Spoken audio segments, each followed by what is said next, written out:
when the cyberattack becomes the infrastructure attack, America's crowded threat environment, and the vanishing distance between a computer intrusion and a physical world emergency. By Jonathan Brown. At approximately 5:45 in the morning on August 7, 2026, malicious software infected and compromised information technology systems belonging to Suisun City, California. What happened next is more important than whatever label is eventually attached to the malware. The city took its IT environment offline. City hall services were disrupted. Records and internal operations were affected. Public safety systems were affected. Police and firefighters continued responding, but Suisun City dispatchers began taking 911 and non-emergency calls through the neighboring Solano County Dispatch Center.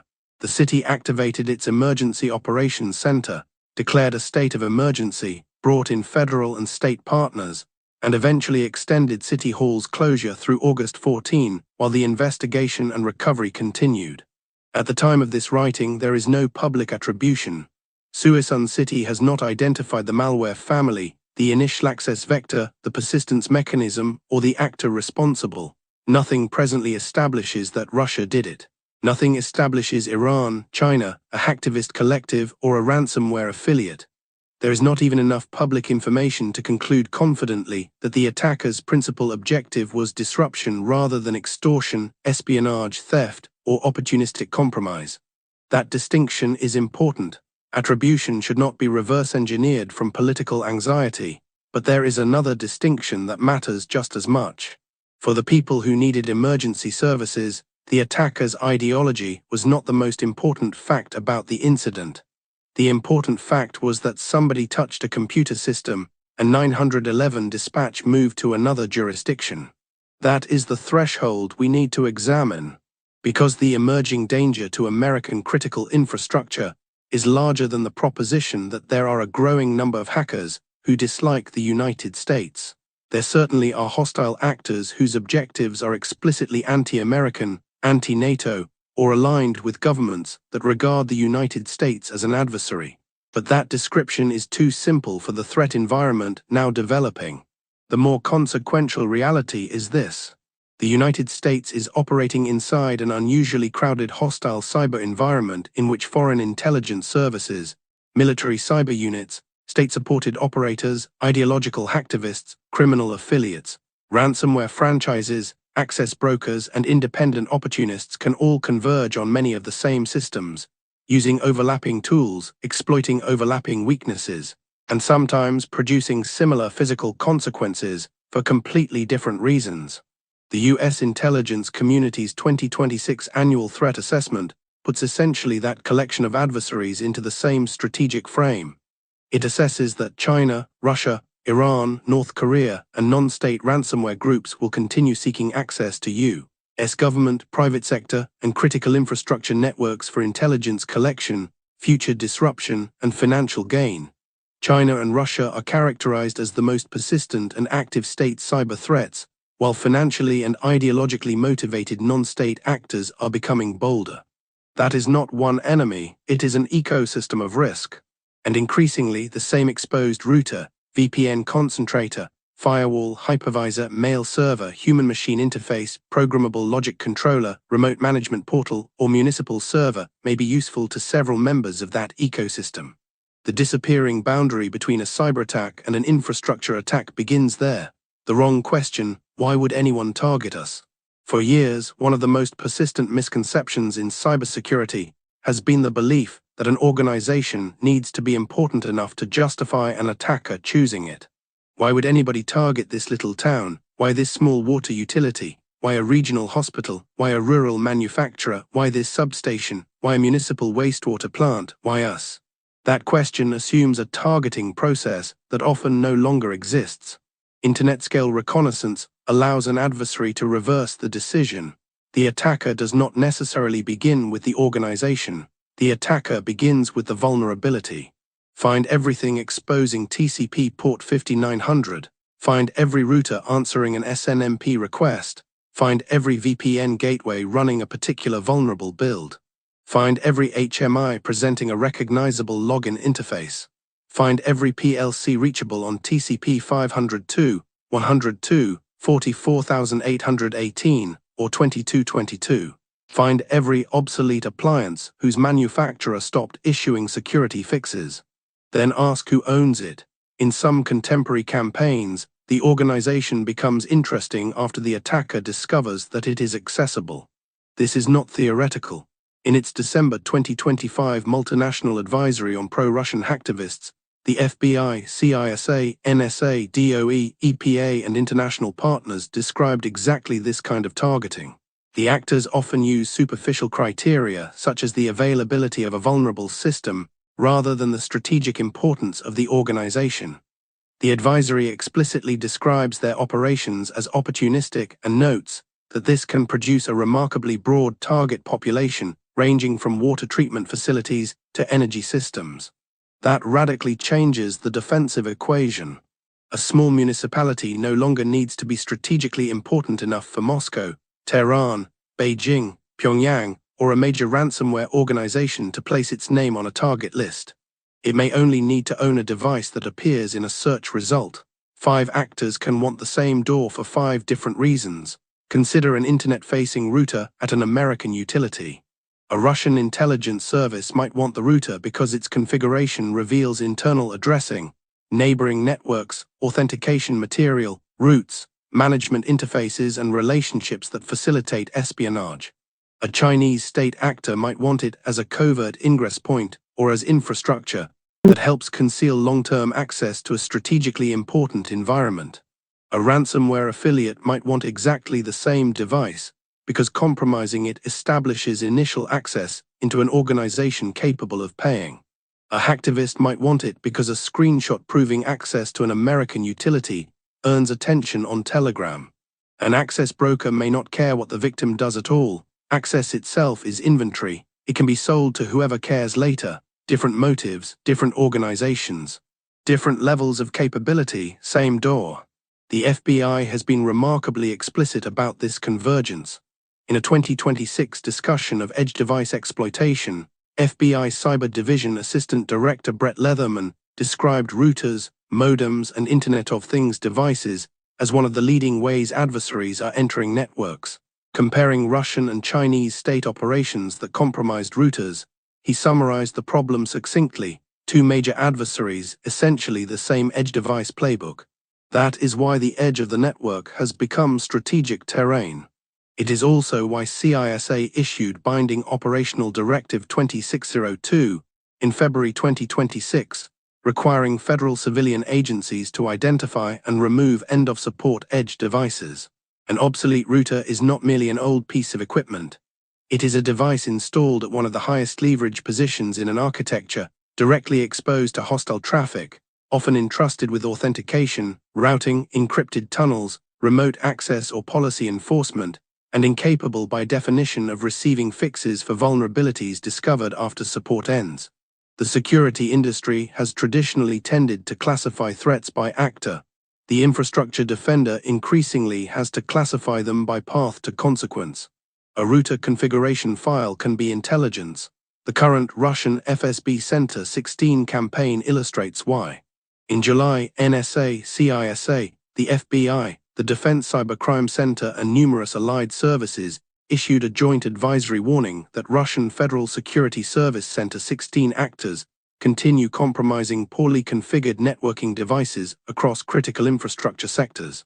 The sectors specifically identified include communications, the defense industrial base, energy, financial services, government, particularly state and local government, and healthcare. The interesting part is the technique. It is not magic. The actors scan IP ranges looking for active Simple Network Management Protocol services. SNMP is an old and extraordinarily useful mechanism through which administrators monitor and sometimes configure network equipment. Older SNMP versions can authenticate using a shared community string, effectively a password-like value. Find a router accepting a common or default read-write SNMP community string, and an attacker may be able to do considerably more than ask how many packets pass through an interface. According to the Joint Advisory, FSB Center 16 sends SNMP set requests containing object identifiers that instruct vulnerable network devices to copy their configuration into a file. Names such as config, bkp or output, txt are observed and then transfer that file, often by trivial file transfer protocol, to infrastructure controlled by the actor. The same campaign has also used Cisco Smart Install and known vulnerabilities including CVE 2018-171 and CVE 2008-4128. Think about what has just happened. Nobody needed to exploit a workstation. Nobody necessarily phished an administrator. No ransomware needed to execute. The network itself described its architecture to the attacker. A configuration file may disclose addresses, interfaces, routing relationships, access control rules, VPN information, device names, management networks and credentials or credential hashes depending on configuration and platform. Even where the stored secrets are not immediately usable, the file reduces uncertainty. It tells an intelligence service how the environment is constructed. And intelligence about architecture is operationally valuable because networks are not flat collections of machines. They are maps of trust. A route says what can reach what. A VPN says what trusts whom. A management address says where authority lives. An access control list says which boundary the defender believes exists. An exported configuration is therefore not merely data theft. It can be reconnaissance for whatever comes next. This matters profoundly when we move from espionage into contingency planning. China demonstrates the difference between stealing information and storing an option. The People's Republic of China's cyber operations provide the clearest public example of why persistent access to infrastructure cannot be understood solely through the traditional espionage lens. US agencies have described the PRC activity, commonly known as Volt Typhoon, as prepositioning inside US critical infrastructure for potential disruptive or destructive operations in a future crisis. The campaign has affected communications, energy, transportation, water and wastewater environments. The FBI's 2026 discussion of the threat again characterized Volt Typhoon as access placed in advance so that it could potentially be used during a kinetic contingency, including one involving the Indo-Pacific. That is different from conventional intelligence collection. Espionage asks, what can I learn? Prepositioning asks, what could I make happen later? The distinction is crucial because the malicious action may be separated from the intrusion by months or years. An actor preparing for a future conflict wants access before the conflict exists. This creates a profoundly uncomfortable problem for critical infrastructure defenders. The next cyber war, if it ever occurs, may in part be fought over access that already exists when nobody believes the country is at war. John Hultquist, speaking in the FBI's 2026 series, made precisely this point. Offensive operators planning for a future contingency have to establish access ahead of time, while defenders therefore have to find and remove that access now rather than waiting for geopolitics to deteriorate. This is one reason the phrase cyberattack becomes misleading. If a foreign actor resides quietly inside an American transportation network for 3 years and issues disruptive commands only during a military crisis, when did the attack begin? When the vulnerability was exploited, when persistence was established, when credentials were stolen, when the actor mapped operational dependencies, or only when the train stopped moving. From the perspective of national resilience, waiting for the final step is dangerously late. Iran shows what happens when the network boundary disappears entirely. The most technically important American critical infrastructure warning of 2026 may be the ongoing Iranian-affiliated campaign against programmable logic controllers. A PLC is not an ordinary server. It is a specialized industrial computer used to run physical processes. PLCs read inputs, pressure, temperature, flow, position, tank level, switch state, and execute programmed logic that determines outputs such as whether a pump runs, a valve opens, a motor stops, a conveyor advances, or a process interlock activates. This is where code becomes physics. The April 2026 Joint Advisory from the FBI, CISA, NSA, EPA, DOE, U.S. Cyber Command and Treasury was updated on July 22 after continued Iranian-affiliated activity.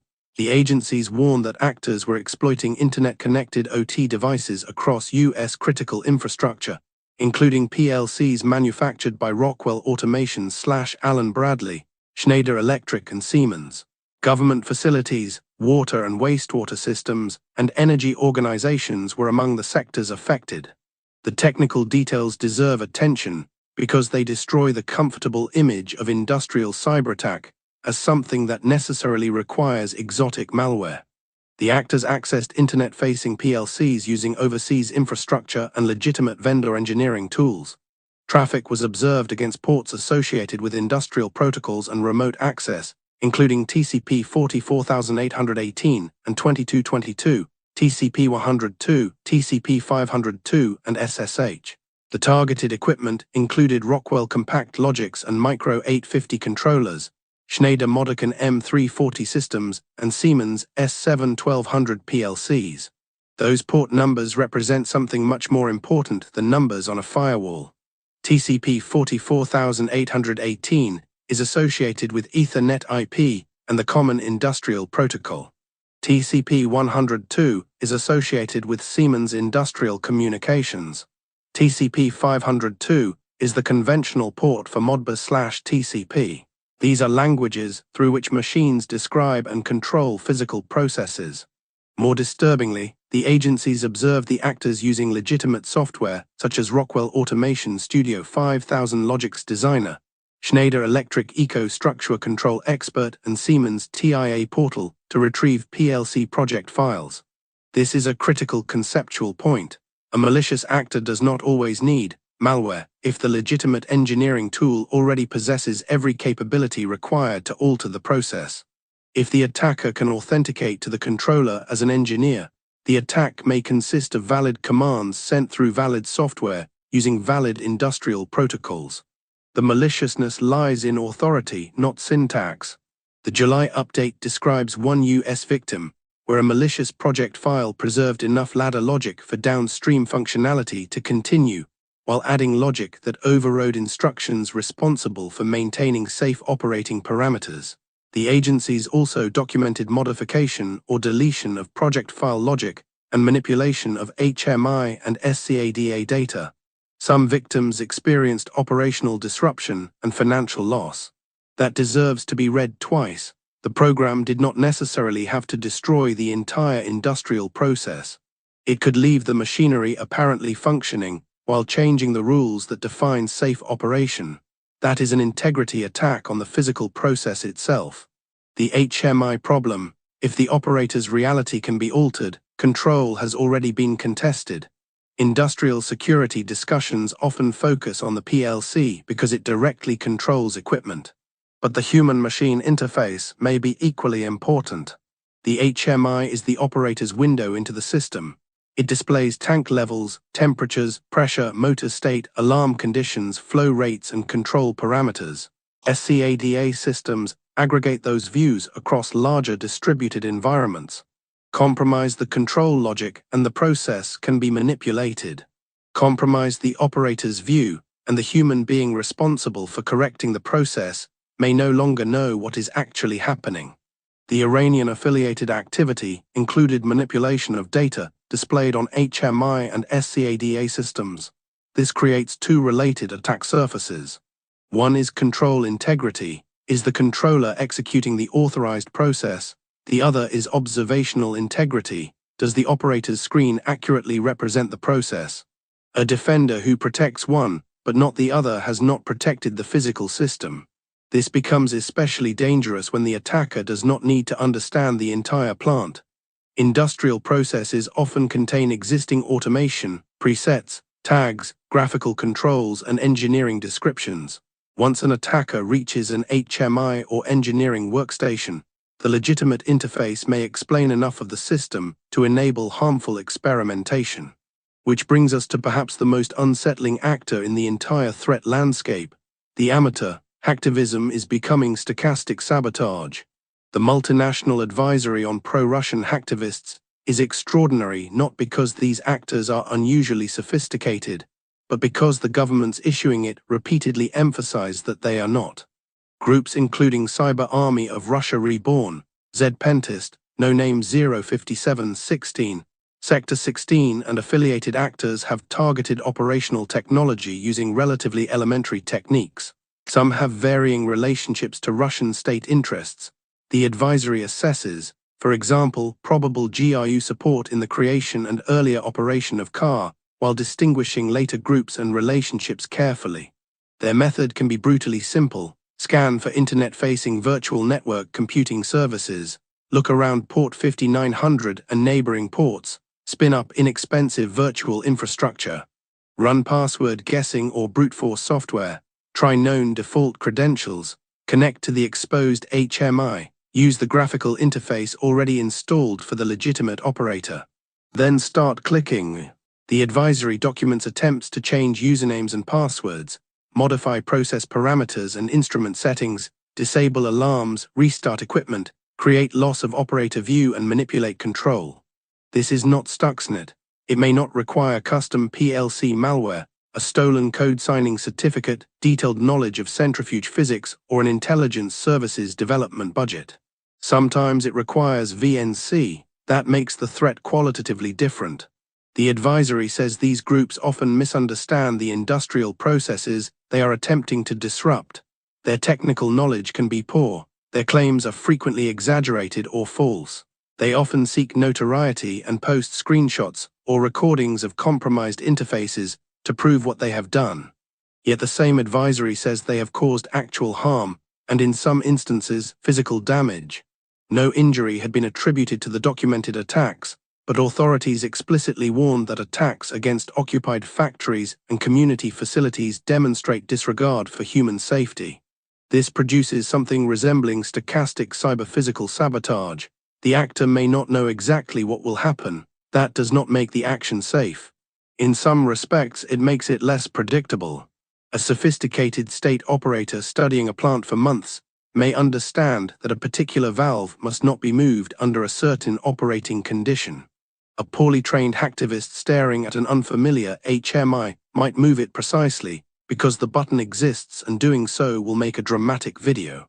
Low sophistication does not equal low consequence. That equation is now obsolete. Minnesota should end the argument that small systems don't matter. On July 26 and 27, 2026, a coordinated cyberattack targeted operational technology at more than 30 Minnesota community water systems. That fact comes directly from Minnesota IT Services. The state activated a coordinated incident response involving state agencies, CISA, the EPA, the FBI, and local utilities. Minnesota subsequently clarified that most confirmed cases involved technology used to remotely monitor and control water equipment, including PLCs and HMIs. The state has not attributed the activity. That needs to remain explicit. The Minnesota attacks should not be casually folded into the Iranian campaign merely because Iran-linked operators are also targeting American PLCs. Nor should they automatically be assigned to pro-Russian hacktivists because those groups target water systems. Similar technology does not prove common authorship. Minnesota also made an important distinction about impact.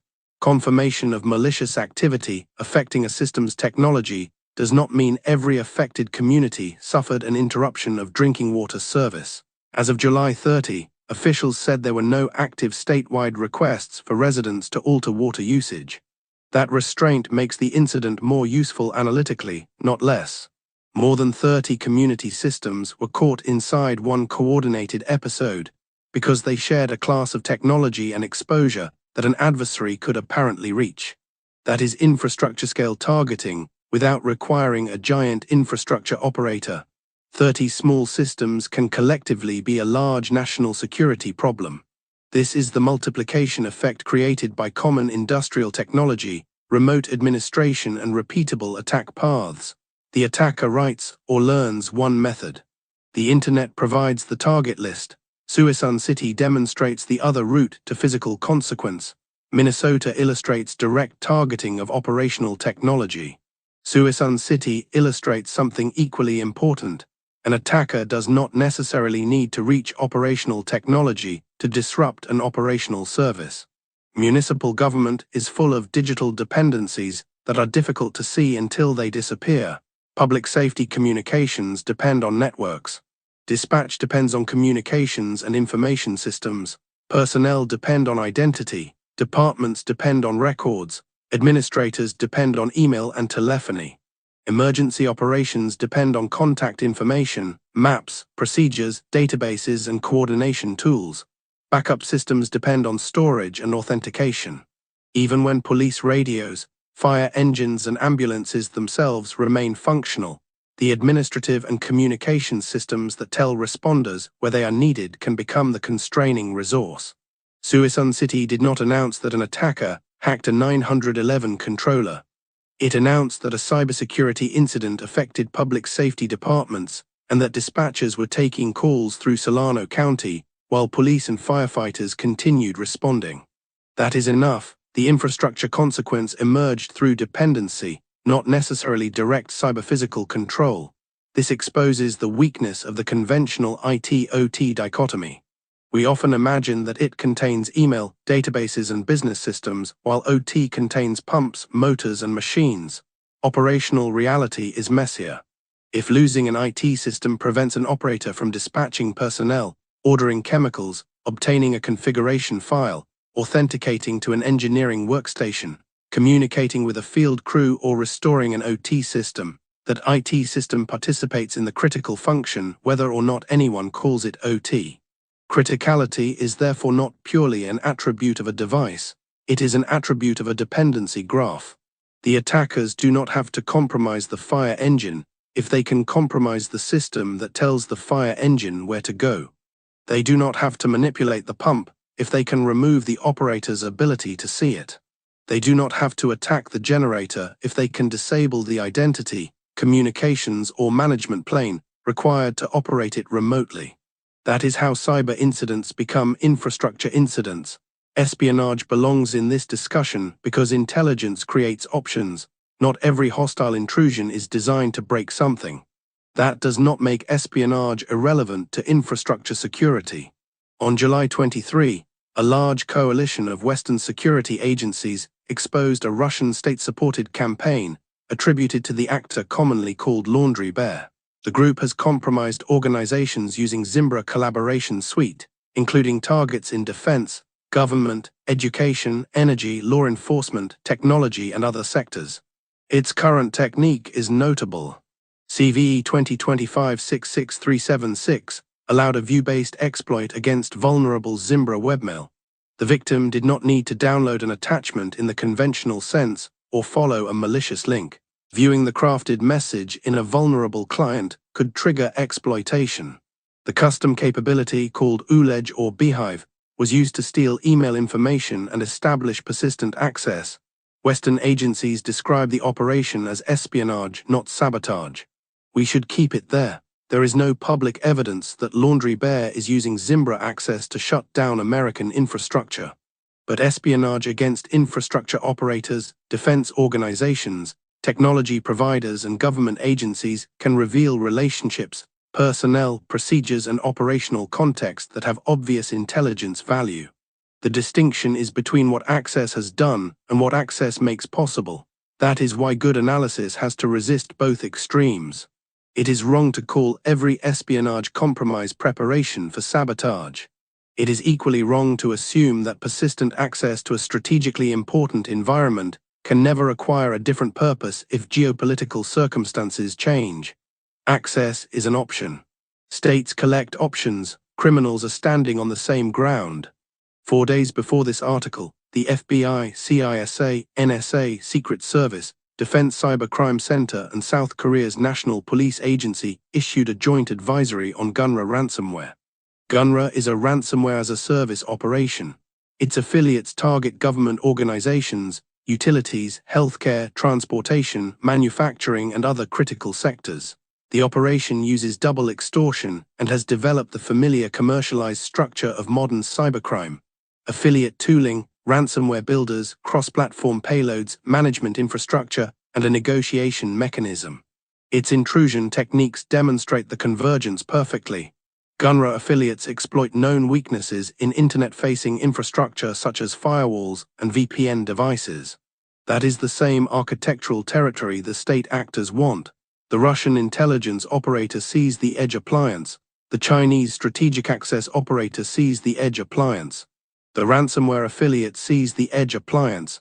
The difference is frequently not the initial vulnerability. The difference is what happens on Tuesday after access is achieved. The ransomware affiliate steals data and encrypts systems. The intelligence officer quietly maps the network. The prepositioning actor establishes durable access and waits. The hacktivist searches for something dramatic to change. This does not mean these actors are all cooperating. That distinction is essential. Convergence is not coordination. The danger does not require Russia, China, Iran, and ransomware gangs to sit in the same room. It arises because all of them can independently exploit the same structural weaknesses. Multiple unrelated predators can hunt at the same watering hole without forming an alliance. The most dangerous vulnerability may be legitimate authority. Traditional cybersecurity focuses heavily on whether an attacker can execute unauthorized code. Critical infrastructure security has to ask a more difficult question. What if the attacker can issue an authorized command? Suppose the PLC receives a syntactically valid instruction. Suppose the HMI accepts a legitimate parameter change. Suppose the VPN establishes a valid session. Suppose the Cloud API receives a correctly signed token. Suppose the administrator account authenticates successfully. Suppose the hypervisor receives a command from somebody who appears to be root. From the machine's perspective, nothing necessarily looks malformed. The problem is that the authority behind the command has been stolen. This is why authentication alone cannot carry the entire burden of infrastructure defense. Privilege has to be constrained by context. An engineering account that ordinarily changes a pressure setpoint between 40 and 60 should not necessarily be permitted to set it to 900 simply because the password and second factor were correct. A PLC engineering session originating from an overseas VPS at 3 in the morning should not necessarily be accepted because the actor knows the credential. A human-machine interface should not allow an unauthenticated VNC connection to disable alarms because somebody once found remote access convenient. A management server should not be able to overwrite every downstream system merely because it occupies the management tier. Safety constraints, authorization boundaries, command validation, network segmentation, independent interlocks, and physical operating modes are what prevent stolen digital authority from automatically becoming physical authority. This is where cybersecurity and engineering finally become the same discipline. 3 thresholds convert a cyber intrusion into an infrastructure attack. The boundary becomes easier to understand if we stop treating cyberattack and infrastructure attack as categories and instead think about thresholds. The first is the dependency threshold. A digital system crosses it when loss of that system meaningfully impairs delivery of the physical or civic service. Suisun City's dispatch disruption crossed this threshold even without public evidence of direct OT compromise. The second is the authority threshold. An attacker crosses it when access permits commands, configuration changes, or logic modifications capable of changing the behavior of the physical process.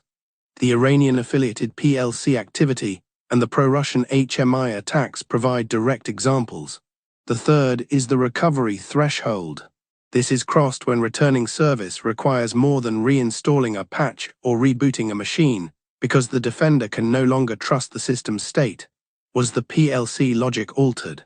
Were safety limits changed? Did the attacker create another administrator? Was a router configuration modified? Were certificates stolen? Did somebody install persistent access? Was the backup environment touched? Can the restored HMI be trusted to display the real process?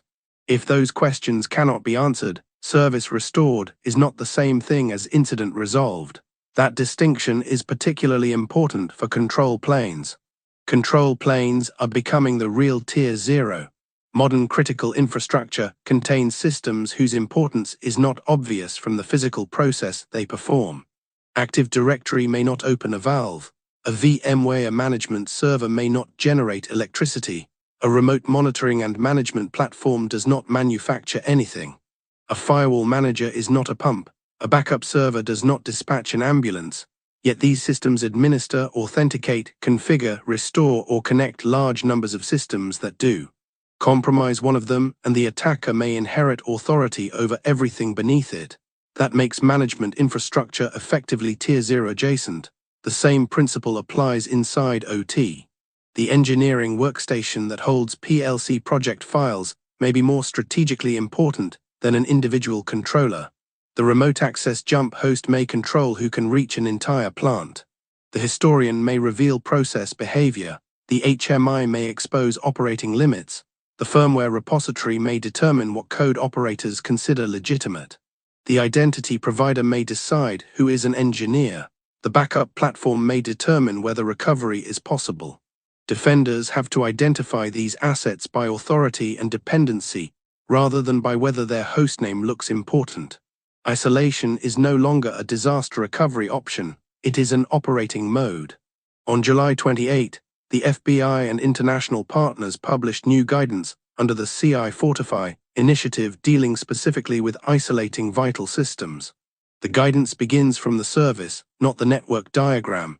Identify the minimum systems required to deliver the critical function, identify dependent critical customers, map every connection into those systems, create isolation points, and build the capability to continue operating when those connections are severed. That approach is exactly right for the threat environment described here. A utility should know in advance what happens if vendor remote access disappears. A water plant should know whether operators can run locally if the corporate identity provider is unavailable. An energy operator should know what happens if external communications have to be cut. A municipality should know where emergency calls go if its dispatch environment is isolated. A hospital should know which clinical functions remain available when the enterprise network is untrusted. A transportation operator should know whether signaling or scheduling can continue when remote management is removed. The CI Fortify guidance goes further. It emphasizes building physical or strong logical separation where appropriate, documenting dependencies on corporate services, cloud services, third parties and communications carriers, and securing the network management plane so an attacker cannot simply disable the isolation controls themselves. It explicitly calls for the ability to operate vital services in a state of isolation. That is a profound shift in architecture. The old question was, how do we keep the attacker out? The more realistic question is, how do we continue operating after we decide that everything outside this boundary may be hostile? A mature response assumes that patching may come too late. There is another doctrinal consequence. Patching is prevention. Patching is not necessarily incident response. If an exposed system was vulnerable during a period of known exploitation, installing the fix closes the door. It does not tell you whether somebody already walked through it. This is especially important when attackers are pre-positioning, stealing credentials, modifying industrial project files, or installing persistence. A proper compromise assessment may require preservation of logs and disk images, review of authentication and administrative activity, validation of device configurations, comparison of PLC projects against known good engineering baselines, checks of scheduled tasks, services and startup mechanisms, credential and certificate rotation, rebuilding systems whose integrity cannot be established, and verification that backups themselves remain trustworthy. For OT, logic validation can be as important as malware scanning. A controller containing no malicious executable may still be compromised if its ladder logic has been altered. An HMI containing no malware may still be dangerous if alarm thresholds were changed. A firewall running the latest version may still be hostile if the attacker's account survived the update. Recovery therefore has to restore trust, not merely functionality. The physical world gives attackers enormous leverage. There is a fundamental asymmetry underneath all of this. Digital actions are cheap, physical services are expensive. A threat actor can rent a VPS for very little money. A municipality maintains police officers, firefighters, dispatchers, networks, radio systems, vehicles, databases, facilities, and mutual aid relationships. An attacker can scan millions of IP addresses automatically. A water system may have only a handful of people capable of rebuilding an industrial controller safely. A hacktivist can try a default password in seconds. A plant may need an engineer on-site for hours to reconstruct what changed. An attacker can disable visibility with a mouse click. An operator may have to drive 50 miles to inspect equipment physically. The attacker does not need to destroy the infrastructure to impose cost. Loss of view is cost. Manual operation is cost. Uncertainty is cost. Closing City Hall is cost. Diverting dispatch is cost. Revalidating every controller is cost. Bringing in incident responders is cost. Replacing certificates is cost. Rebuilding a management domain is cost.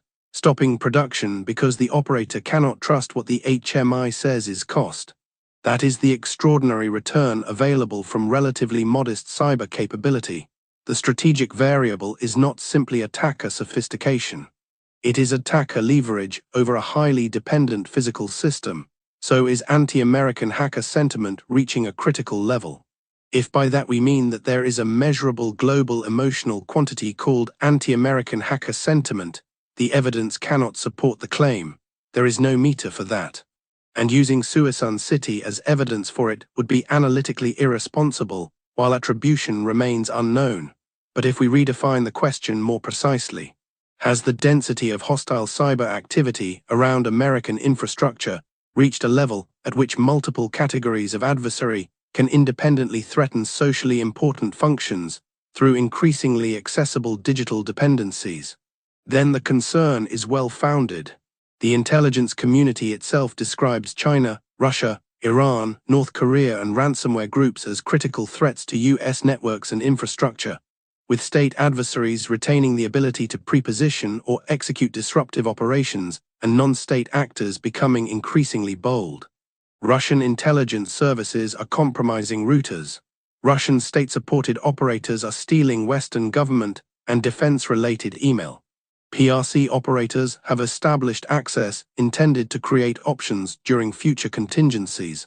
Iranian-affiliated actors are interacting directly with American PLC logic. Pro-Russian hacktivists are wandering into exposed HMIs through VNC and trying to manipulate physical processes. Ransomware affiliates are exploiting the same class of exposed VPN and firewall infrastructure. More than 30 Minnesota community water systems were caught in one coordinated OT attack whose perpetrator remains publicly unattributed. And one compromised California city found itself rerouting emergency dispatch through a neighboring jurisdiction. None of those facts requires the others to be connected. That is precisely the problem. The convergence itself is the threat. We tend to look for campaigns. Campaigns have names, groups have names, malware has names. Vulnerabilities have CVE numbers, governments have flags. Those classifications are useful for intelligence work, but infrastructure resilience demands another level of analysis. What if the systemic problem exists between the campaigns, the same remote access culture, the same exposed management interfaces, the same unsupported routers, the same reused credentials, the same flat networks, the same engineering workstations that can reach controllers and the internet, the same VNC installations somebody enabled 5 years ago and forgot, the same PLCs installed on the assumption that no hostile person would ever be able to speak their protocol, the same identity infrastructure controlling both corporate and operational access, the same backups joined to the same administrative domain they are supposed to recover, the same small municipal IT team trying to defend a public safety environment against an internet containing intelligence agencies, organized criminals and bored ideologues simultaneously. The campaigns are different, the structural weaknesses are shared. That creates an aggregate risk larger than any individual threat group. Cybersecurity has become continuity engineering. The most important consequence is philosophical. Critical infrastructure cybersecurity cannot ultimately be about protecting computers. It has to be about ensuring that society continues functioning when computers are attacked. That means the design objective changes. The goal is not perfect prevention. Perfect prevention is unavailable. The goal is to make compromise difficult, make propagation difficult, make dangerous commands difficult, make unauthorized changes visible, make critical processes independently constrained, make isolation possible, make recovery trustworthy, and make essential services survivable while all of that is happening. For municipalities, that means alternate dispatch and communications. For water systems, it means local control, authenticated remote engineering, verified PLC logic, safe process limits, and tested manual procedures. For energy, it means segmented control networks, independent protection systems, hardened management paths, and the ability to operate through communications loss. For healthcare, it means clinical continuity when enterprise IT disappears. For cloud and managed service providers, It means treating the management plane as something whose compromise could propagate into hundreds or thousands of downstream environments. For every critical operator, it means knowing which digital dependencies can quietly become physical single points of failure. This is no longer merely cyber hygiene. It is engineering for hostile conditions. The line has already become too thin. We should resist the temptation to call every intrusion cyberwar. Words matter. The United States is not necessarily in a continuous state of cyberwar simply because hostile governments conduct espionage, criminals deploy ransomware, and hacktivists break into exposed industrial systems. But the opposite formulation is becoming equally indefensible, that these are merely computer crimes occurring in a separate digital domain. There is no separate digital domain when the packet opens the valve. There is no separate digital domain when the PLC changes the safe operating logic. There is no separate digital domain when the HMI lies to the operator. There is no separate digital domain when a ransomware incident shuts down the administrative systems required to run a hospital. There is no separate digital domain when a compromised router provides strategic access to an energy company. And there is no separate digital domain when a city cybersecurity incident alters how 911 calls reach police and firefighters. At that point, the network has become infrastructure. The code has become operations. The credential has become authority. The configuration has become intelligence. The backup has become resilience. And the cyberattack has become an infrastructure attack. That is the threshold we should be watching, not because every attacker hates America, not because every outage is a foreign operation, not because every vulnerability is an act of war, but because an enormous and diverse population of hostile actors increasingly regards American digital infrastructure as accessible terrain for espionage, profit, coercion, disruption, prestige, preparation, experimentation, or ideology, and because the technical distance between gaining access to that terrain and interfering with the physical functions of society has become dangerously small. Suisun City may eventually turn out to have been victimized by a financially motivated criminal. It may turn out to be something else. We should wait for evidence. But the larger lesson does not depend on the attribution. Somebody compromised computers in a comparatively small American city, and 911 dispatch moved. That is the story. Because once society depends upon the machine, compromising the machine is no longer simply an attack on data. It is an attack on what the machine allows society to do. And increasingly, that distinction may be the most important one in cybersecurity. Jonathan Brown is a cybersecurity researcher and investigative journalist at Border Cyber Group.com. If you would like to support our work, useful, well-researched, ad-free cybersecurity intelligence, subscribe, comment, or buy us a coffee. Thanks.